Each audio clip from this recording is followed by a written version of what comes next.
And so, we meet again. Glad you could make it back. This episode of Backroads Journal is the first of my on-the-road editions.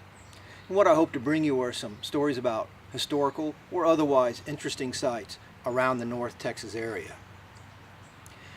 Today I have my travel pipe, my Peterson 264, along with some LJ Peretti No. 8 slice. To keep current on videos like this and other Pipes Etc. videos, please subscribe and click the bell so that you will be notified when a new video is posted. Today we are going to look back at two of the most iconic criminals in American history and their notorious exploits around the central United States in the midst of the Great Depression. They are Bonnie Elizabeth Parker and Clyde Chestnut Barrow, better known as Bonnie and Clyde. At times they were part of a gang known as the Barrow Gang that included Clyde's older brother, Buck. There was also Buck's wife, Blanche, along with other gang members that kind of seemed to come and go. This gang caused enough trouble to really last a few lifetimes.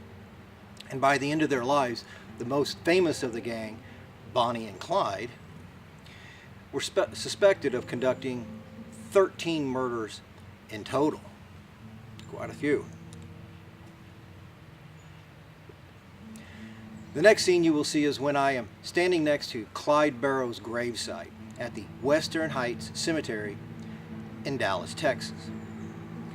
Wasn't there long, as this is a rather unsafe area now, enough to where I felt it necessary to take additional precautions. You will see that the cemetery, as well as the surrounding area that you can't see, it's fallen into decay from many years of neglect. The people here are not the trustworthy kind, so I did have to keep my eyes open. Ironically, it now seems somewhat fitting that Bonnie Parker and Clyde Barrow were both victims of poverty and neglect, and their gravesites, as you will see, seem to reflect that. From the day they were born, the deck was stacked against them. The Great Depression simply made it worse. It seems it made them heartless and indifferent. These were desperate times.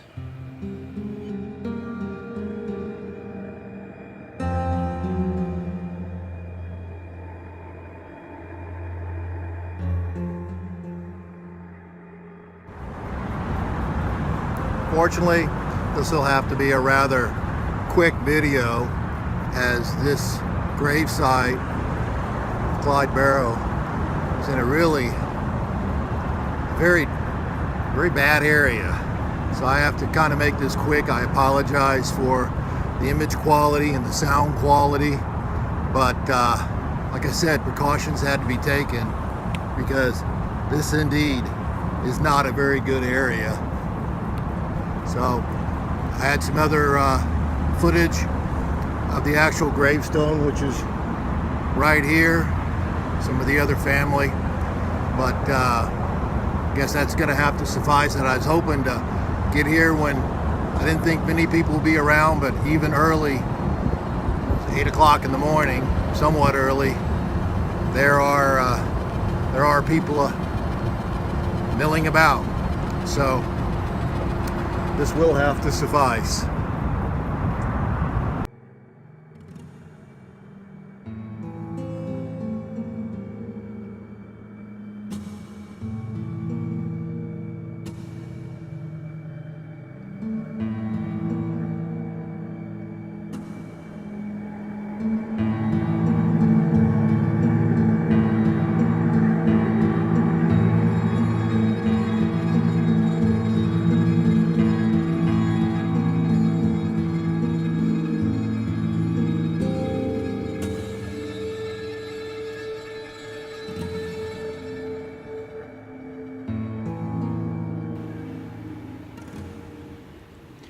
The next scene is from Bonnie Parker's gravesite.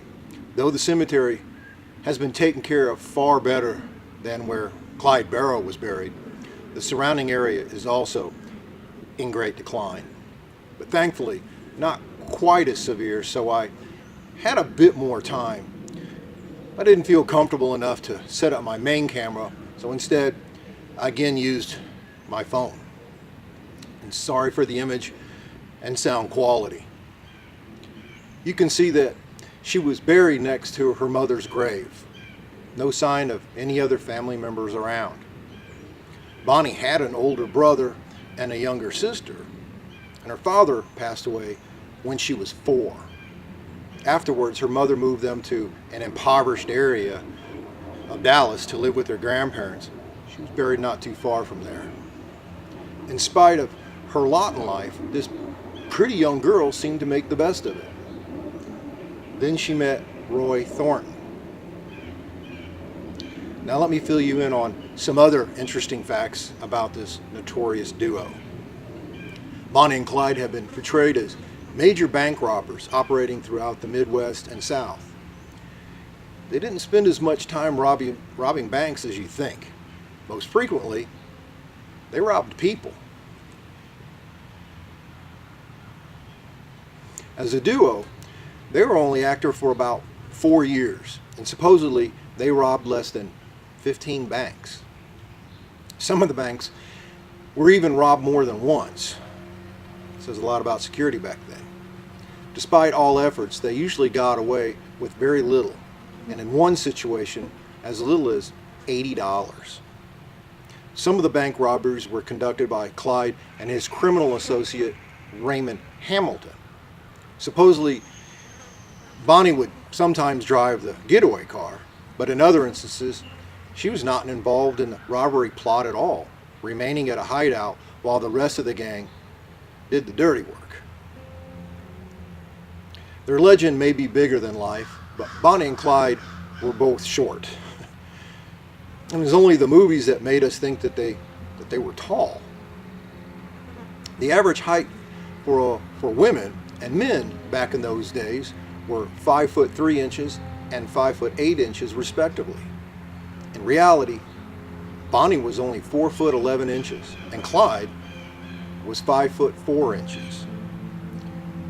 So, what is the cigar connection I've been teasing you about?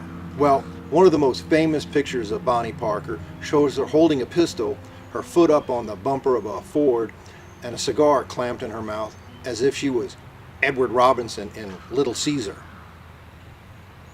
This photo turned out to be part of a series of photographs clearly made for Bonnie and Clyde's own entertainment.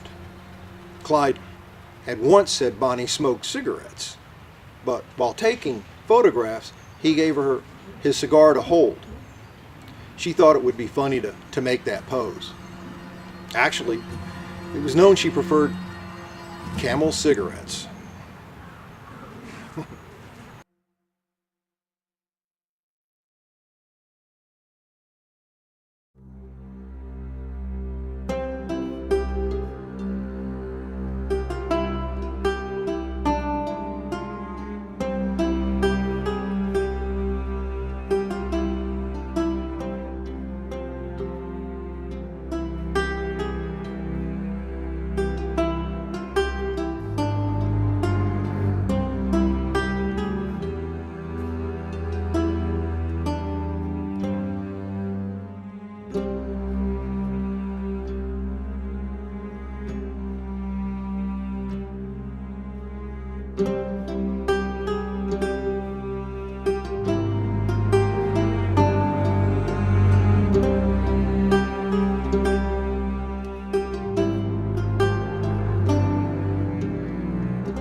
Now I'm standing next to Bonnie Parker's gravesite at Crown Memorial Park here in Dallas, Texas.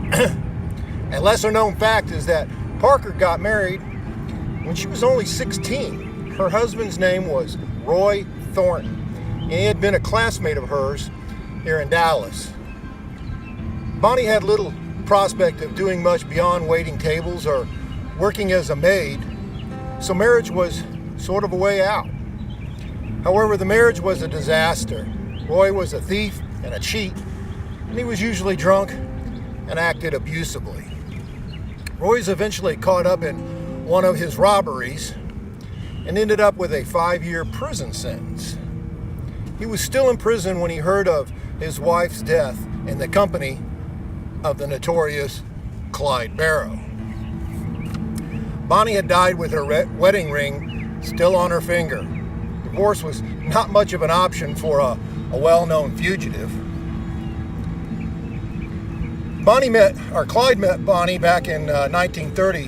When they met, she was 19 and married, but as mentioned, her husband was in prison. Clyde, who was 21, wasn't married, and oddly, soon after meeting Bonnie, he was sent to jail for burglary.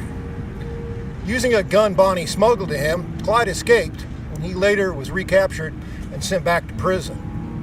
But paroled in 1932, he resumed his relationship with Bonnie, and they headed out to live a life of crime. The couple were wanted for auto theft. By the time of their deaths, they were believed to have committed several burglaries, robberies, as well as the 13 murders. There were several sightings of the pair that followed a number of the other crimes that seemed to link them to multiple bank robberies and auto thefts. They were famous for their crimes, but their death was simply brutal. The death of the infamous duo occurred on May 23rd, 1934, when Barrow and Parker were ambushed and killed while driving on a rural road in Bienville Parish, Louisiana. The two of them had appeared in broad daylight in an automobile and they were ambushed by a posse of 4 Texas officers and 2 Louisiana officers. The head of the posse was Texas Ranger Frank Hammer. With the approval of the governor, Hammer had been persuaded to accept the job to hunt down the Barrow gang. Hammer accepted the assignment, but complained about the salary being only $180 a month, which was about half the price of his regular pay. It was decided that Hammer would collect his fair percentage of the reward money and would be allowed to take what he wanted from the Barrow gang's possessions when they were caught. Set to do the job, Hammer examined Barrow's movements, his pattern, to learn more about what he did. Learned that he made a wide circle through the Midwest, skirting state borders along the way so he could take advantage of the state lines. He concluded that the gang's movement were rather consistent. Hammer was expert enough to move his path chart his path and predict his next move. The gang's course were mostly centered on family visits, and on this final trip, they were about to see a gang member's family in Louisiana. The full posse set up an ambush along Louisiana State Highway 154. The posse was there by 9 p.m. on the 21st, and they waited all the way until later the 22nd. No sign of Bonnie and Clyde. The next day, May 23rd, at about 9:15 a.m., the officers, who were again hidden in the bushes, were again almost ready to give up when they heard the stolen Ford V8 driven by Barrow approaching at high speed. The official report filed by the posse had Barrow stopping to speak with the gang member's father, who had been planted there earlier that morning. The posse used his supposedly broken down truck to be a distraction to Barrow, which would force him into the other lane and closer to the posse. It did, and when the gunmen opened fire, they released about 130 rounds. It was later reported that the officers were temporarily deafened from all the gunfire. Probably before giving any order to shoot, one of the officers fired first, hitting Barrow in the head and killing him instantly. He later reported that he heard Bonnie screaming, and as she realized Clyde was dead, and it was just seconds before they opened fire on her. The officers then emptied all their arms, firing at the car. Just one of the many wounds suffered by the couple would have proved fatal. Here are the statements given by 2 of the officers, Ted Hinton and Bob Alcorn. Each of us 6 officers had a shotgun and an automatic rifle and pistols. We opened fire with the automatic rifles. They were empty before the car even got to us. Then we used shotguns. There was smoke coming from the car and it looked like it was on fire. After shooting the shotguns, we emptied the pistols at the car, which had passed us, and ran into a ditch about 50 yards on up the road. It was almost turned over. We kept shooting at the car even after it stopped. We weren't taking any chances. Officer Hinton also recollected I see her falling out of the open door. A beautiful and petite young girl who is soft and warm, with hair carefully fixed. And I smell a light perfume against a burnt cordite smell of gunpowder and that sweet, unreal smell of blood.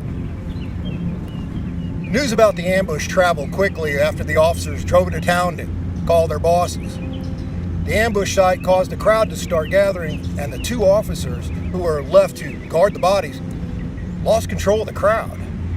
Souvenir seekers courageously approached the scene of death in an attempt to make off with locks of hair, pieces of clothes, and even tried to cut off one of Clyde's ears. In the melee of the crowd, one woman cut off bloody locks of Bonnie's hair, as well as pieces of her dress that were later sold as souvenirs. When the other officers returned, they found a man trying to cut off Clyde's trigger finger. The returning police officer tried to force people away from the car in order to take control of this circus that had formed. But that was just the beginning.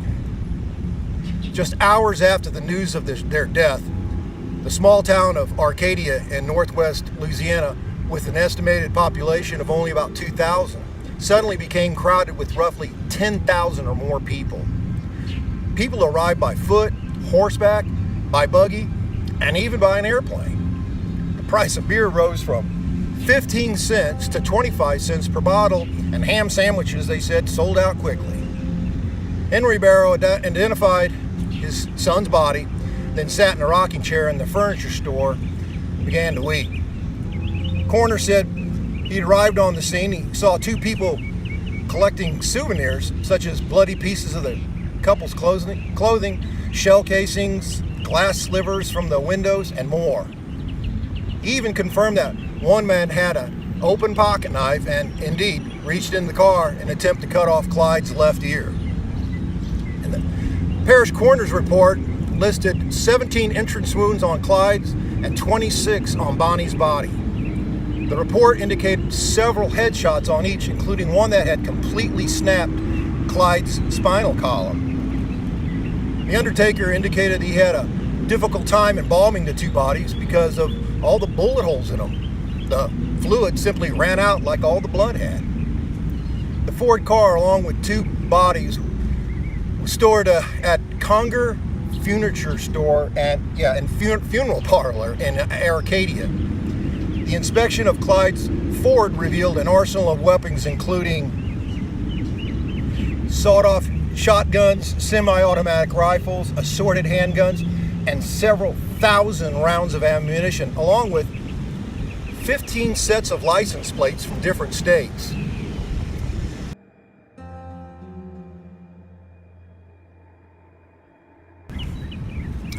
The preliminary embalming was performed in a small preparation room in the back of the store. An odd coincidence, a man named H.D. Darby was a young undertaker in Ruston at the McClure Funeral Parlor, and Sophie Stone was a home demonstration agent from Ruston. They came to identify the bodies as well. You see, they both had been kidnapped by the gang in Ruston and were later released in Arkansas. Bonnie supposedly laughed when she discovered Darby was an undertaker, and she said maybe one day he could work on her dead body. Darby did indeed help with the embalming process. Despite their wishes to be buried next to each other, they ended up in different cemeteries. As mentioned and shown earlier, Clyde Barrow was buried in the Western Heights Cemetery, and Bonnie Parker is buried here in Crown Hill Memorial Park, a mere 10 miles apart.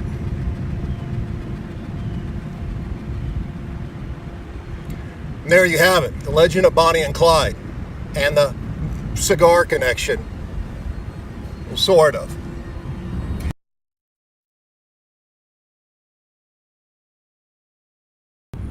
Well, that's all I have for today. Thank you for stopping by Backroads Journal. Till next time, be safe, everybody.